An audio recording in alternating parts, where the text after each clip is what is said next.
নমস্কার, কেমন আছো সবাই? আশা করি সবাই খুব ভালো আছো। তো আমি সানডে বিকেলের দিকে একটু চলে গেছিলাম কসবা নিউ মার্কেটে। আসলে আমাদের সামনে কিছু বিয়েবাড়ির ইনভিটেশনস আছে। তো তার জন্যে কিছু শাড়ির কালেকশনস দেখতে গিয়েছিলাম। কিন্তু আনফরচুনেটলি কসবা নিউ মার্কেটে গিয়ে আমরা সেই পার্টিকুলার টাইপ অফ শাড়িটা পাইনি। তারপর আমরা চলে যাই গড়িয়াহাটের ট্রেডার্স অ্যাসেম্বলিতে।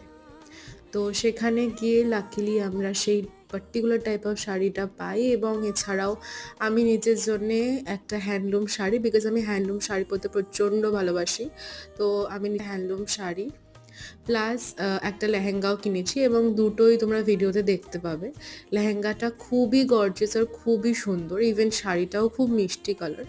তো তোমরা যারা আমার মতন লেহেঙ্গা শাড়ি ভালো সোভার সোভার কালেকশনস চাও, তারা নিশ্চয়ই জেরোস